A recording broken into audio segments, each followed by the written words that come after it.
아, 누나. 아니, 송태근 선생님 수업은 그렇게 복습을 한다면서요? 그럼 빨리 해야 돼 지금. 아유, 진짜 피곤하시겠어요. 사실 좀 피곤해. 아니, 근데 또 하다 보면은 또 도움이 되는 게 있지. 지난주에 뭐 배우셨어요? 아, 지난주에 우리가 뭐 배웠더라?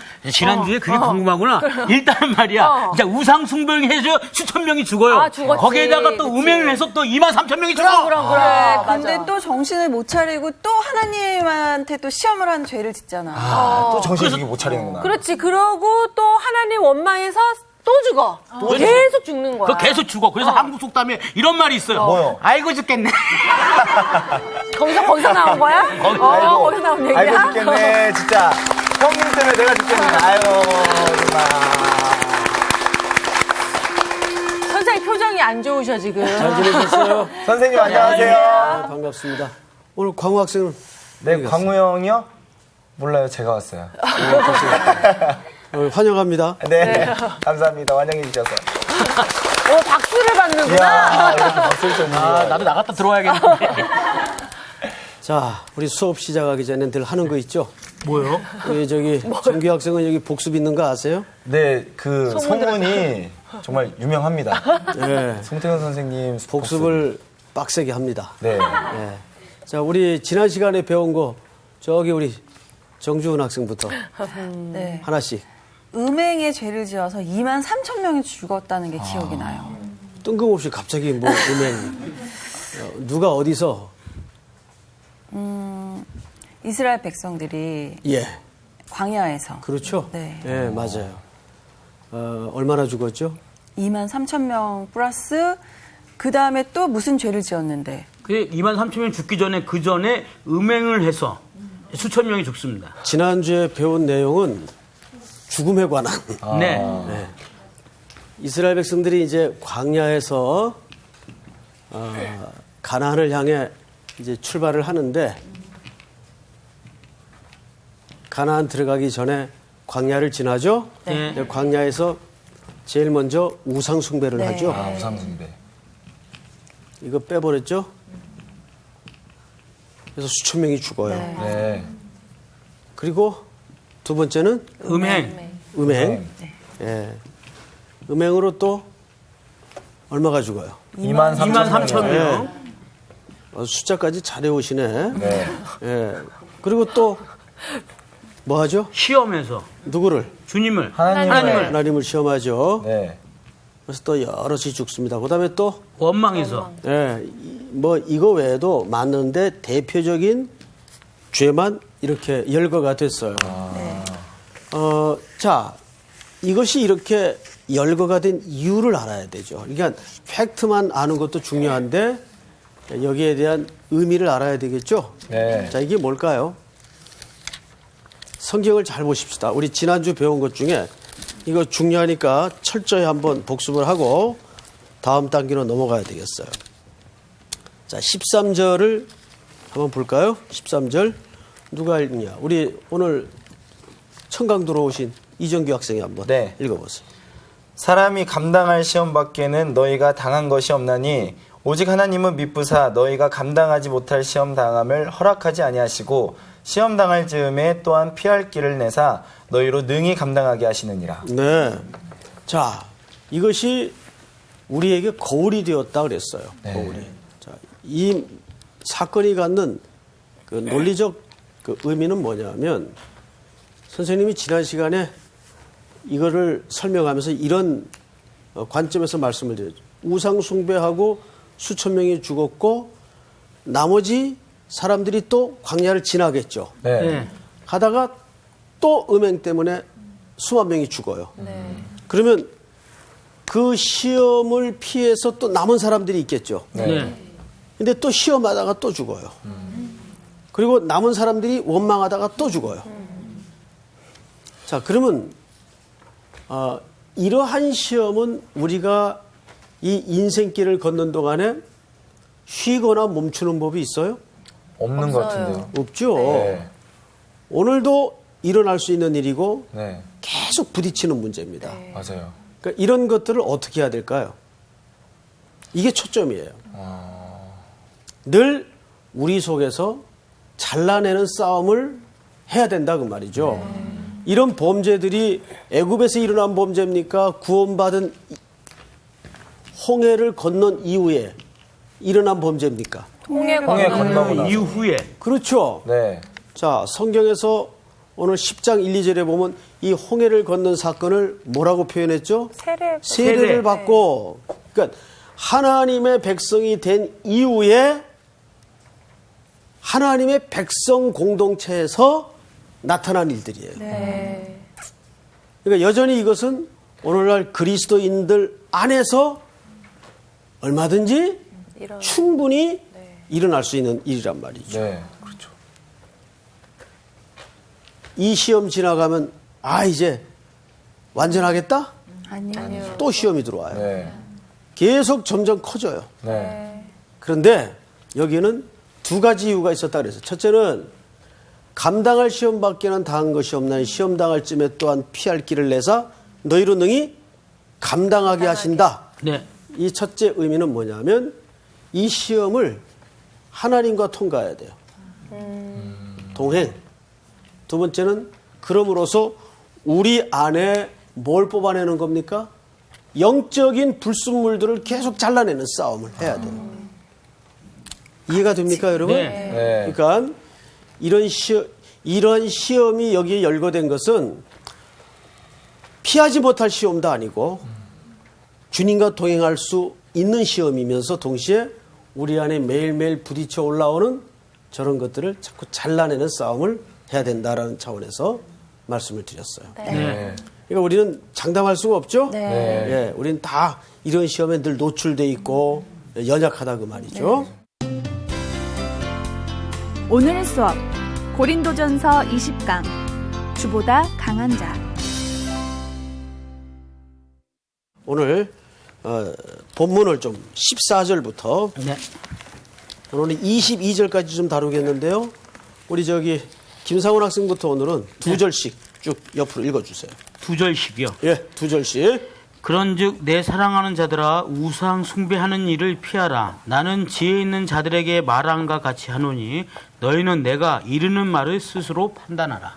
우리가 축복하는 바 축복의 잔은 그리스도의 피에 참여함이 아니며 우리가 떼는 떡은 그리스도의 몸에 참여함이 아니냐. 떡이 하나요 많은 우리가 한 몸이니 이는 우리가 다 한 떡에 참여함이라. 육신을 따라 난 이스라엘을 보라. 제물을 먹는 자들이 제단에 참여하는 자들이 아니냐. 그런즉 내가 무엇을 말하느냐. 우상의 제물은 무엇이며 우상은 무엇이냐. 무릇 이방인이 제사하는 것은 귀신에게 하는 것이요 하나님께 제사하는 것이 아니니 나는 너희가 귀신과 교제하는 자가 되기를 원하지 아니하노라. 너희가 주의 잔과 귀신의 잔을 겸하여 마시지 못하고 주의 식탁과 귀신의 식탁에 겸하여 참여하지 못하리라. 우리 다 같이.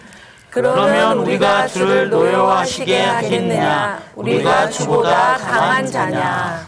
그거 내가 읽으려고 그랬는데. 아이고 뻘쭘해라. 잘하셨어요. 센스 있어요. 자, 오늘은 그 한 절 한 절마다 주제가 전부 다른 주제처럼 이렇게 읽혀지는데 사실은 굉장히 그 유기적으로 중요한 하나의 이야기를 사실 하는 겁니다. 우선 오늘 우상 숭배를 피하라. 네. 자, 우상에 대해서 한번 정리를 다시 하십시다. 세상 사람들은 우상을 섬기죠.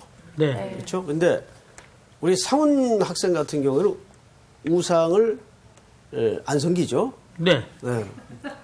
근데 상훈 학생이 생각하는 우상은 뭡니까? 안 섬기는데. 네. 우상을 안 섬기는데. 네. 상훈 우상의 학생- 정의. 네, 그렇죠. 얘기하시는 거죠. 하나님이 있어야 될 자리에 다른 뭐가 있는 게 우상이라고 생각합니다. 와, 아주 그 간단하게 잘 설명했어요. 네.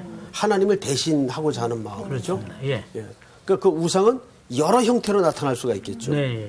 뭐 이렇게 뭘 만들어 놓고 절하는 것만이 우상이 아니겠죠. 그렇죠. 예. 영적으로 하나님을 대신하고자 하는 마음들. 그렇죠? 네. 예, 잘 말씀하셨어요. 또 두 번째는 그러면 상훈 학생에는 우상이 없죠. 네. 예를 들어서 네. 제사상에 드려졌던 음식 같은 것들을 자유롭게 먹을 수가 있죠. 있죠. 그런데 약한 신자들이 있어요. 네. 약한 신자들. 약한 신자가 이제 교회 나온 지 얼마 안 되는 신자가 상훈 학생이 신앙의 선배인데 네. 막 그 무당 불러다가 덩덩쿵 돼지 대가리 놓고 네. 뻘건 팥 들어간 그거를 막 먹고 있어요. 팥죽을. 그렇지. 그걸 봤을 때 네. 시험에 들었어. 저 사람 내 먹는 거 좋아하는 줄 알았는데 저것까지 먹을 줄이야. 어떻게 저런 것까지 먹을 수 있냐. 네. 먹는 것도 정말 흉하게 먹는다. 그래서 신앙생활하는 사람이 다 저렇다면 내가 꼭 기독교를 믿을 필요 있나? 아이, 나 교회 안 나가. 이게 이제 시험이 들었어. 네. 그걸 나중에 누구누구를 통해서 돌아 알게 됐어요. 네. 그럼 어떻게 해야 돼요? 상식적으로 한번 우리 상원 씨. 상식적으로요? 예. 그럼 어떻게 해야 돼요? 그런 소문을 들었을 때. 일단은 찾아가서 설명을 해야겠죠. 왜 제가 그렇게 할 수밖에 없느냐. 이건 그냥 음식일 뿐이다. 이제 그 사람도 이제 아무래도 이제 아기니까 이제 아기가 이제 또 어른이 되려면 또 교육을 받아야 되지 않습니까? 그래서 교육을 하지 않을까 좀 싶은데. 그 굉장히 친절한 방법인데. 네. 그런데도 네. 그 시험에 넘어진 사람이 네. 아이, 필요 없어요. 나 이제 안 나가요. 네. 그랬어. 그러면 네. 어떻게 대응하실래요? 끝까지 잡을 것 같습니다. 제 성격상. 성격상. 왜냐하면 그 99마리와 한 마리의 이른 양 비유에 보듯이 한 마리의 그 이른 양이라고 생각하고 한번 열심히 한번 해볼 것 같습니다. 아주- 제가 여태까지 또 상황이 그래 왔었습니다. 또. 예. 아주 좋은 성도예요. 네. 그러고 나서 네. 어떤 생각을 해야 될까요? 그런 일을 겪고 나서. 그러고 나서는 이제 조심해야겠다. 이제 조심해야지. 네, 네. 그럼 어떻게 조심할래요? 일단은 좀 이렇게 신앙이 조금 우리 애기 같은 분들에게는 그 앞에서는 좀 이렇게 조금은 좀 자제하는 모습, 절제하는 모습을 보여야겠죠. 바로 그거죠. 네, 예. 아기의 신앙을 갖고 있는 사람들 앞에서는 자기의 자유를 고사떡 먹을 수 있어요, 없어요? 있죠. 예. 음식입니다. 그렇죠? 네. 그런데 이렇게 저처럼 넘어진 사람이 있었어. 네. 그러면 그런 어린애 같은 이제 신앙인들을 위해서라도 네. 그런 일을 겪고 나서는 조심하거나 절제해야죠. 네. 바로 그걸 얘기합니다. 그런데 이 당시 고린도 도시 자체가 무슨 문화예요? 우리 수희 학생. 고린도 전체 도시가 어떤 성격의 문화 배경을 갖고 있어요? 이거 서로 시간에 얘기했죠. 네, 뭐 많은데. 네, 많죠. 네. 많은데 이 우상 숭배와 연관해서 얘기할까요? 그런 거예요. 연관해야 연관해야 돼. 예를 들면 시장에서 파는 고기 같은 경우는 다 이렇게 제물로 드려진 것들을 다 시장에서 팔기 때문에 그렇죠. 사실은 골라서 안 드려진 것을 골라서 찾아 먹을 수 없는 그런 상황이었죠. 그래서 네, 재단에 안 들여졌던 음식은 없다고 봐야죠. 네네. 그러니까 크리스찬들도 어쩔 수 없이 고기를 먹게 되면 그걸 사 먹을 수밖에 없는 그렇죠. 네. 예. 그런 이제 상황이었죠. 그런 것뿐만 아니라 네. 이 고린도 도시가 숭상하는 게 뭐냐면 지혜를 굉장히 숭상했죠. 네. 그다음에 그런 우상 문화. 근데 본인들은 우상 문화라고 생각을 할까요, 안 할까요? 안 안 하죠. 전혀 안 하죠. 그 본인들은 지혜 있다고 생각을 하고, 그다음에 또 하나는 뭐냐면 이런 문화 속에 사도 바울의 복음 전파를 통해서 이제 복음을 받아들인 사람들이 있겠지. 근데 이 사람들에게는 신앙으로 말미암아 이제는 모든 지식에 있어서 자유가 생겼어요. 우리 상훈 학생처럼. 그런데 이 도시 자체가 우상 문화와 별도로 살아갈 수가 없는 구조로 돼 있어요. 네. 예를 들면 옆집 A라는 사람이 무슨 그 큰 조합의 조합장이에요. 예를 들면 뭐 물건을 파는 그 대표자예요. 그러면 그 집에서 어느 날, 자, 오늘 우리 집에서 그 상인 대표들 모임이 있는데 전부 다 와서 음식이나 같이 나누십시다 해요. 그러면 가야 될까요? 안 가야 될까요? 가야죠. 가야지. 네. 이 생업인데 네. 자기 생계와 문제가 걸려 있는 건데 갑니다. 근데 가면은 이 세레머니는 전부 틀림없이 무슨 문화가 밑에 깔릴까요? 우상 문화죠. 우상문화. 네. 여기서 먹고 마시고 그러면 그리스도인들이 이런 모임에 갔을 때 이런 우상 문화와 섞여질 수밖에 없단 말이에요. 이런 구조적으로 그들의 우상 문화와 피할 수 없는 여러 가지 얽힐 수밖에 없는 삶이 이 고린도 도시의 삶이에요. 네. 그러니까 성도들이 그리스도인으로서 살아간다는 게 굉장히 복잡하고 간단치가 않아요. 함부로 누구를 정죄하기가 쉽지 않고 네. 그 자리를 구별해서 살기도 또한 쉽지 않은 네. 이런 아주 이중적인 고민이 사실 고린도 교회 성도들 사이에 있기 때문에 교회 안에서도 이런 문제로 굉장히 그 논쟁이 많았습니다. 고린도 그 교회 자체가. 자, 그거를 사도 바울이 어떻게 지혜롭게 설명하는가를 잘 보십시다. 우리 14절을 잘 보세요. 그런즉 내 사랑하는 자들아 우상 숭배하는 일을 피하라. 이 말은 자 이제 앞을 보세요. 이 말은 고린도 교회 성도들이 우상 숭배한다는 말이 아니겠죠. 예. 그렇게 직접적으로 성도들이 우상 숭배할 리는 없잖아요. 네. 그런데 저런 문화에 엮여지면 자기도 모르는 사이에 우상 숭배를 하게 되는 결과론적으로 일들이 벌어질까요? 안 벌어질까요? 벌어지죠. 틀림없이 벌어진단 말이죠. 그래서 그런 문화를 접촉할 때 분별해서 조심해라 그 말이에요. 여기서 고린도 성도들이 마치 하나님도 섬기고 또 우상도 섬기고 이런다는 말이 아니라 그런 문화에 다 엮여져 있기 때문에 자 그런데 그 다음 말이 아주 재밌는 말이 하나 있어요. 15절 나는 지혜 있는 자들에게 말함과 같이 하노니 너희는 내가 이르는 말을 스스로 판단하라. 자 고린도 성도들에게 뭐가 지혜게 한대요? 지혜 있는 말. 지혜 있는 뭐라 그랬어요? 자들에게 말함과 같이. 그럼 누가 지혜 있다는 얘기예요? 누가 지혜 있다는 말일까요? 고린도. 그렇지. 아니, 그 지금 서신을 쓰고 있는 상대방. 네. 왜 딴 말 하려고 그랬죠? 바울이라고 얘기하려고 그랬어요. 바울이라고. 네. 자, 말하는 자가 네. 그 말이 아니고 네. 지금 바울이 고린도 교회 성도들을 말할 때 내가 너희들을 지혜 있는 자 같이 말한다. 이 말이에요. 자, 이 말이 갖는 그 뉘앙스가 뭘 것 같아요? 약간 비꼬는 것 같은. 그래. 정확하게 맞았어요. 정확했어.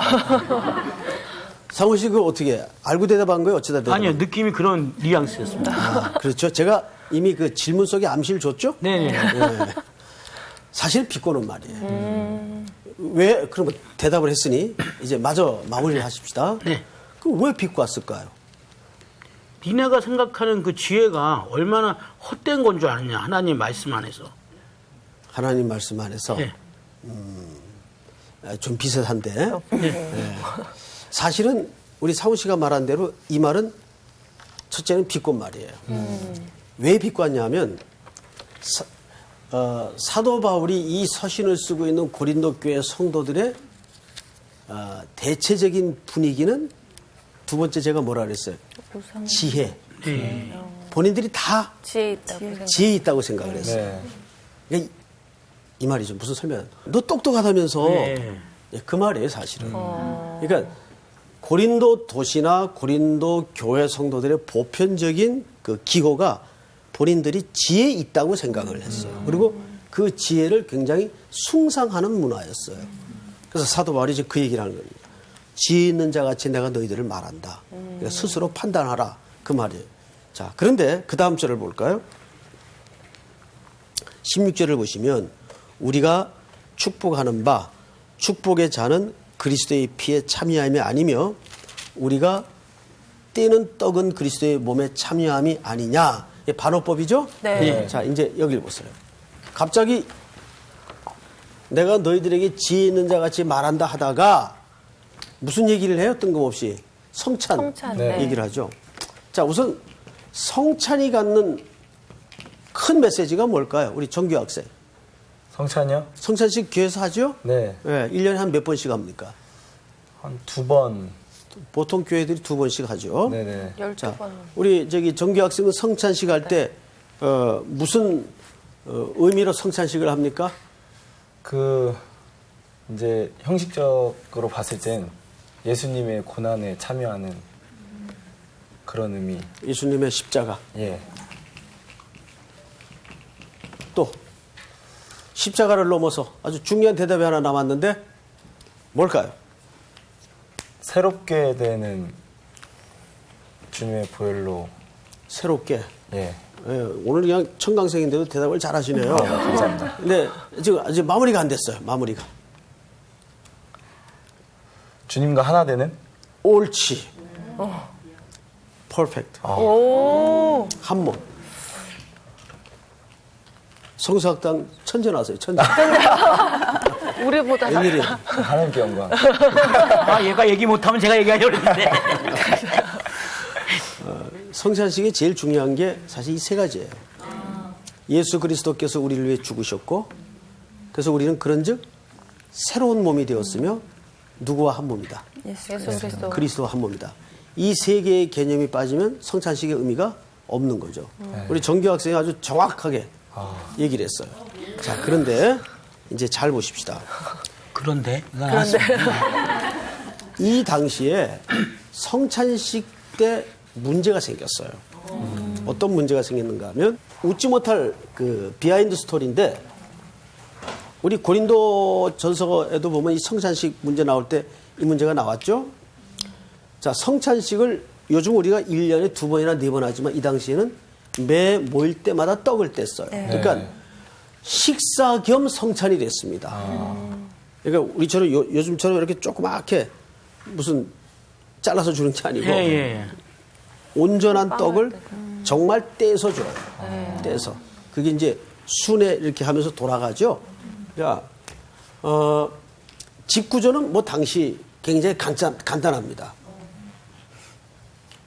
아무리 이제 어떤 집이라도 집 구조는 대개 이제 내실과 바깥마당으로 돼 있죠.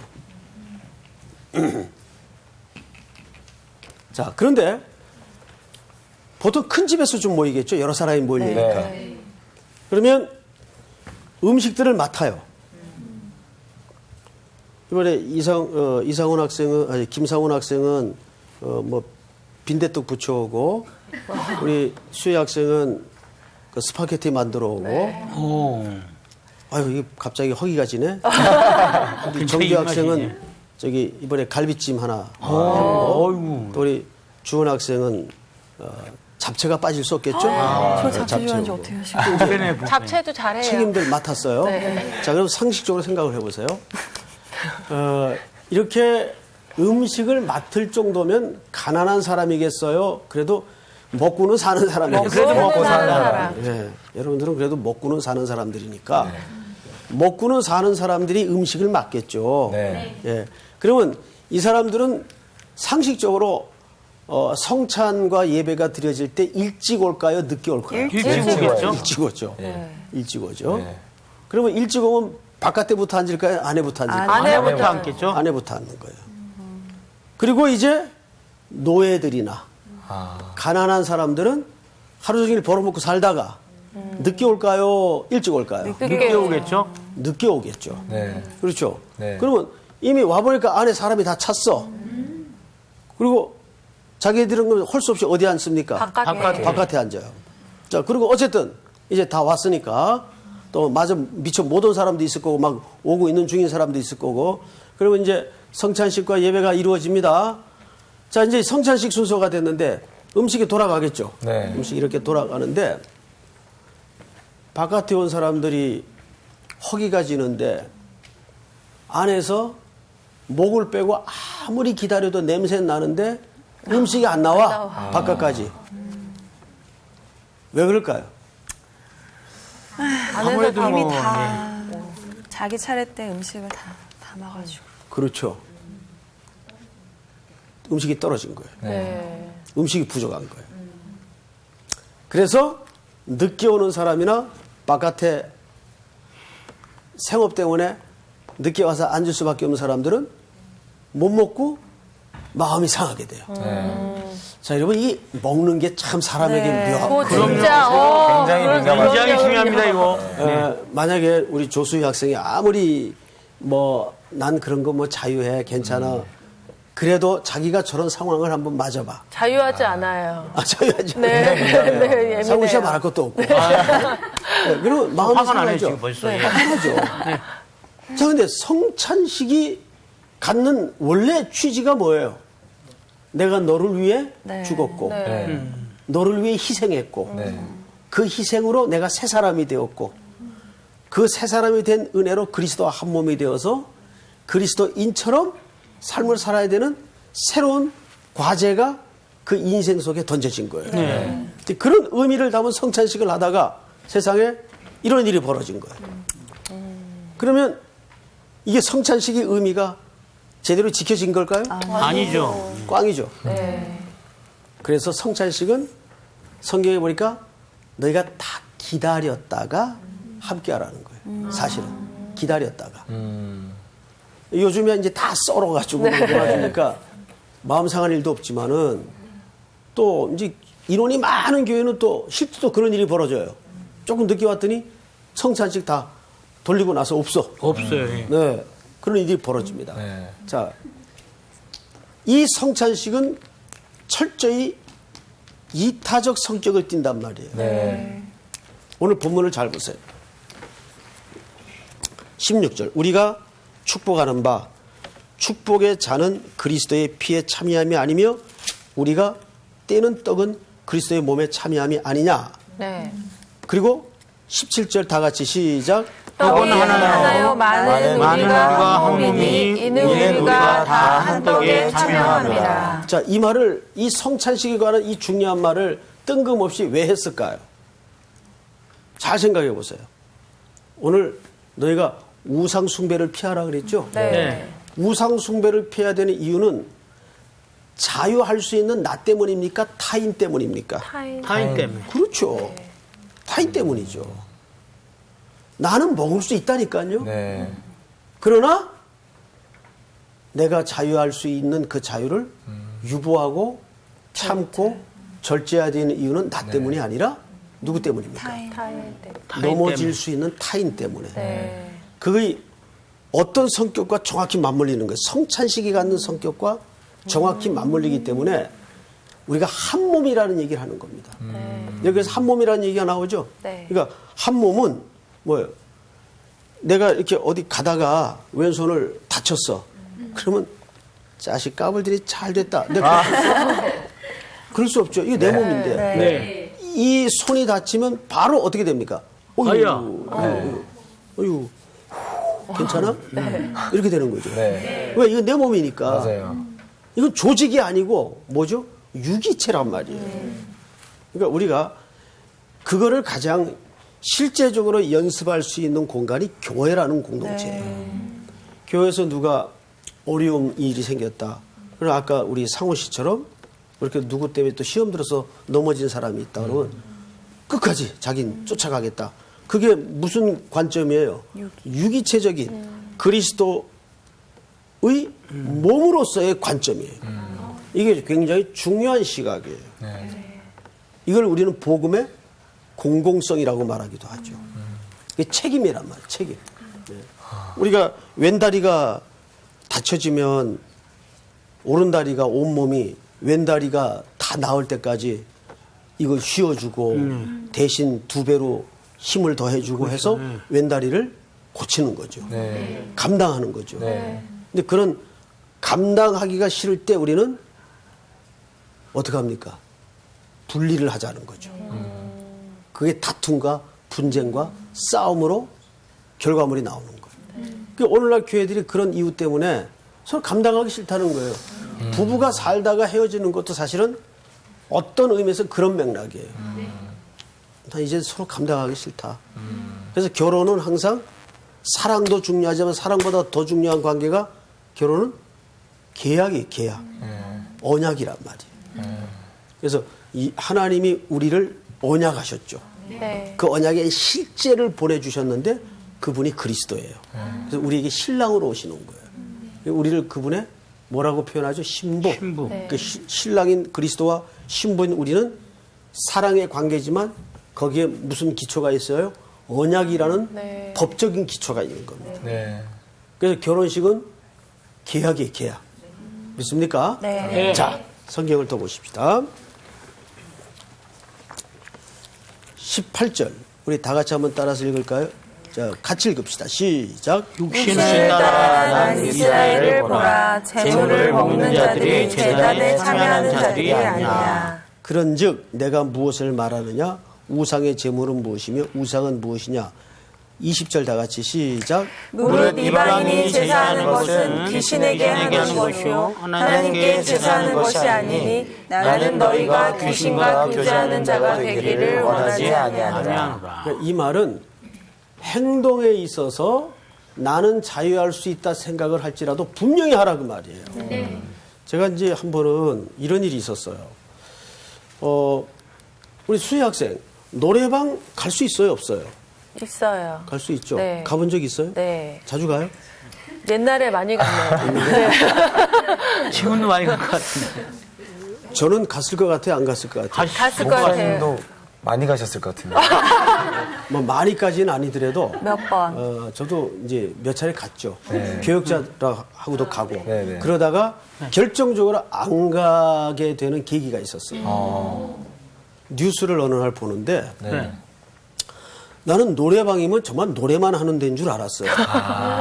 아, 그런데 노래가 먼저. 거기 뭐 도우미가 있는 노래방이 있대요. 도우미. 예. 도우미가 뭐 하는 사람이에요? 도와주는 거죠. 그럼. 그렇죠. 뭘 도와줍니까? 탬버링을 터준다거나. 그 정도까지도 괜찮죠. 네. 그런데 거기 이제 사건에 연루된 그 도우미들의 그런 행태들의 불법성에 대해서 전부 이제 연루가 되고 또 체포가 되고 구속이 되는 큰 사건들이 몇몇 네. 이제 발견됐습니다. 그때 이제 제가 딱 떠오르는 생각이 밖으로는 구분이 돼야 안 돼요. 안 안 되죠. 구분이 안 되죠. 네. 안 가야 되겠다. 그때 마음 먹었어요. 노래방 가는 거 죄 아니죠. 네. 그런데 만약에 송태근 목사가 옆방에서 만났어. 문 열고 화장실 갔다가 노래방에서. 노래방 드나드는 걸 누가 봤어. 네. 근데 그 노래방은 건강한 노래방이야. 아, 건강한. 그런데도 오해할 수 있는 사람은 여지가 있어요, 없어요? 있죠. 충분히 있죠. 100% 있죠. 네. 그러면 그런 자리를 가져야 될까요? 안 가져야 될까요? 안 가져야겠죠. 안 가져야 돼요. 예. 그때부터는 제가 발을 딱 끊었습니다. 벌써 한 15년 되네요. 저도 노래방 안 갑니다. 그 이후에는 이제 제가 일절 노래방을 안 다닙니다. 나는 그 노래방에 그런 도우미가 왜 있어야 되는지 그 사람들의 역할이 뭔지 정말 몰랐어요. 근데 뉴스에 터지면서 그래서 제가 이제 우리 아이들을 앉혀놓고도 그 중고등학생들도 지들끼리 뭐 종강하면 가더라고요. 그럼요, 많이 가죠. 노래 부르러. 예. 그래서 그냥 그런가 보다 했어요. 네. 그래 제가 이제 그 사건을 보고 나서 두 녀석을 앉혀놓고 아빠는 너희들 노래방 자체에 대해서 나쁘다고 생각하진 않는데 이런 오해가 있을 수 있다. 특별히 여자애들이 만약 그런데 돌아다닐 때 이게 구분을 못할 경우에는 또 상대적으로 오해를 받을 수도 있고 그래서 가능하면이 아니라 절대 안 갔으면 좋겠다. 해서 이제 딱 이제 선을 그어줬죠. 그런데 특별히 어리거나 젊을 때는 이런 형식적인 선을 그어주는 게 필요할까요, 안 할까요? 필요하죠. 선이 필요합니다. 네. 왜요? 우리는 내용을 보기 전에 뭘 보고 내용을 예측합니까? 형식을 보고 내용을 예측하죠. 네네. 자, 제가 여기 2개 박스로 쌌어. 이 안에 다이아가 들어있는데 하나는 막 신문지에다 이렇게 막 싸고 하나는 금방 물린 종이에다가 리봉해서 리봉이라 그러나 리본. 촌스럽게 리본? 네. 리본해서 이렇게 나비 리본까지 해가지고 이제 선물을 줘요. 그러면 여러분들은 어느 선물 받고 싶어요? 나비 리봉. 리봉 있는 거요. 네. 이 신문지에 뚫뚫 마른 거 받고 싶은 사람 없죠? 네. 예. 형식이 중요해 안 해요? 중요하죠. 중요하죠. 그 안에 아무리 다이아가 들었더라도 어떤 형식으로 포장을 하느냐는 역시 내용만큼이나 중요하다는 거죠. 네. 그래서 형식주의는 나빠요. 형식주의는 굉장히 위험하고 건강치 못한 패턴입니다. 그러나 우리가 형식을 중요하게 여기는 것은 필요합니다. 특별히 아이들이 어리거나 젊을수록 그런 카테고리를 만들어주는 것은 굉장히 필요합니다. 그걸 범주라 그러죠. 어느 선까지를 정해주는 거예요. 네. 근데 그냥 이런 선, 형식 없이 너 진리라는 건 자유한 거야. 알아서 해. 그러면 애들이 더 헷갈려요. 네. 그래서 이제 청년들 많이 있는 교회는 이런 게 좀 필요하더라고요. 네. 자유롭게 두면은 애들이 오히려 혼란을 겪는 경우가 참 많아요. 그래서 우리가 이러한 본문을 볼 때마다 우리가 앞에 인도자가 된다는 게 얼마나 위험한 건지. 자, 우리 만약에 교회 새신자가 들어오면 이제 주은 씨 보고 신앙생활을 해요. 주은 씨가 인도했어요. 그러면 그 신자는 주은 씨가 헌금을 어떻게 하나에 따라서 헌금도 하고 주의를 저 자매는 어떻게 지키나에 따라서 똑같이 지킵니다. 그렇게 됩니까? 안 됩니까? 그거 되죠. 정확히 그렇게 됩니다. 네. 그러니까 우리 교회에 이제 그 간사라는 직책이 있어요. 간사. 간사 밑에 이제 리더가 있고 리더 밑에 이제 진. 우린 진이라 그러는데 진원들이 있어요. 네. 한 2년 전에 이 진원들을 대상으로 설문을 한 적이 있어요. 요 간사 위에는 누가 있냐면 진장이 있어요. 진장. 우리 일반 교회로 말하자면 이제 그 구용 목사님. 네. 말하자면 담임 목사를 대신해서 이제 담임 목회자죠. 그 진에. 예, 이 진이라는 말은 저기 여호수아서에 나오죠. 예, 진영. 네. 예, 싸움을 위해서 만들어 놓은 단위 구획을 얘기하는 거죠. 예, 진장, 간사, 리더, 진원 이렇게 됩니다. 이 진원들을 대상으로 2년 전에 설문을 했어요. 당신에게 신앙생활에 제일 영향을 주는 사람이 누구냐 했더니 저는 이 진장 목사님들일 줄 알았어요. 이분들이 아니고 80%가 간사님들. 깜짝 놀랐어요. 이분들이 교육자 역할만큼 수고를 많이 하거든요. 80%가 간사. 그러니까 일반 성도들은 무슨 목사님들 보고 영향을 받는 게 아니고 군대에서도 보면 제일 영향받는 사람이 막고참이거든요. 맞아요. 바로 위에 고참. 맞아요. 예. 그러니까 사수가 어떻게 가르치고 어떻게 하느냐에 따라서 조수가 그대로 또 네. 승계가 됩니다. 네. 우리 정규 학생 그런 경험 있죠? 있죠. 예. 예. 뭐 실례를 하나 들 수 있겠어요? 그 막고참이 예. 그 제가 이제 군종병이었는데 오. 성당이랑 법당을 자주 놀러 갔어요. 오.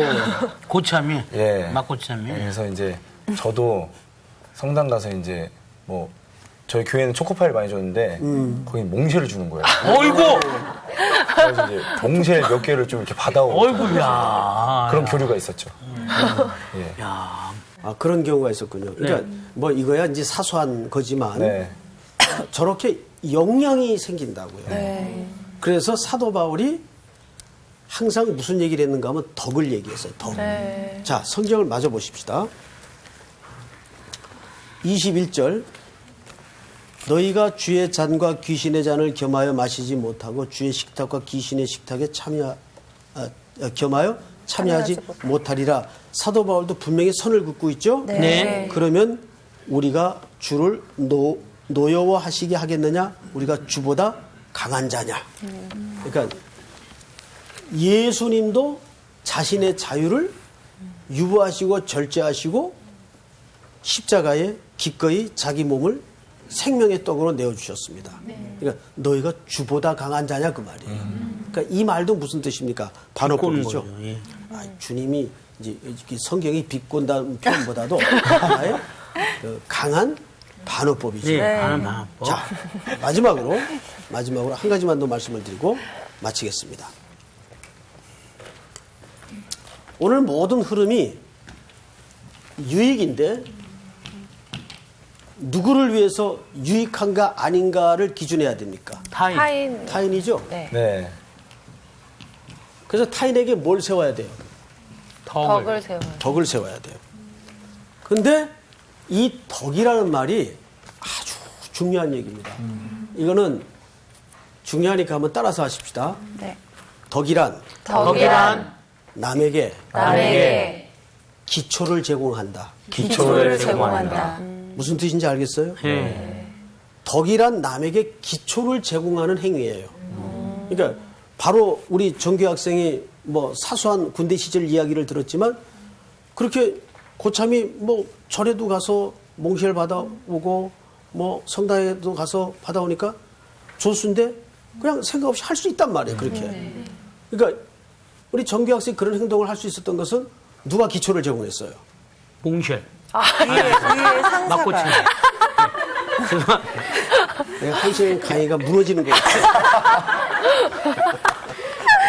몽쉘이 아니고 네. 몽쉘 때문에 간 거잖아요. 아니, 그러니까 그 고참의 행동이 하나 사줘야겠어요. 참. 고참의 행동이 네네. 뭘 제공한 거죠? 기초. 기초를 제공해. 네. 그게 덕의 맞아요. 중요한 가치예요. 아시겠어요? 네. 그래서 우리가 이 땅에 먼저 된 자로 신자로 살아가는 게 정말 쉬운 일이 아닙니다. 네.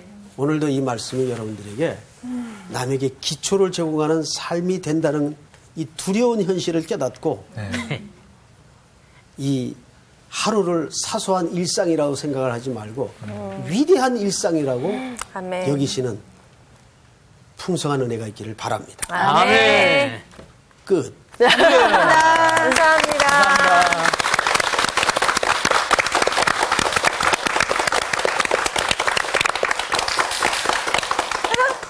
하나 사 먹어야 되겠어 오늘. 그러니까 아주 내리 확 바뀌네. 저는 이게 진짜 고린도 사람들한테 이야기한 거잖아요. 근데 실질적인 저희 삶의 이야기인 것 같아요. 그럼. 진짜. 그치. 그 딱 지나가는 장면들이 저희 이제 뭐 코미디언실에서 회색했던 어떤 그런 장면들이나 다 있지 우리. 예, 그러니까 이런 장면들이 막 스쳐 지나가는 거예요. 말씀 들으면서. 진짜 현실적인 거예요. 옛날엔 진짜 나만 지키면 된다고 생각했는데. 이번 주 퀴즈. 예수님께서 예루살렘에 입성하실 때 백성들이 외친 말은 무엇인가요? 1번 호산나, 2번 임마누엘, 3번 할렐루야. 정답을 아시는 분은 CBS 성서학당 홈페이지에 정답을 올려주시거나 우편으로 보내주시면 됩니다. 보내실 곳은 서울특별시 양천구 목동서로 159의 1번지 CBS 성서학당 담당자 앞입니다. 연락처를 꼭 남겨주세요. 선정되신 분들에게는 대한성서공회에서 성경, 송태근 선생님의 내가 어디 있느냐, 하나님이 꿈꾸는 교회, 김기석 선생님의 오래된 새길, 신우인 선생님의 땅과 하늘의 갈림길에서, 구미정 선생님의 두 글자로 신학하기 가운데 하나를 드립니다.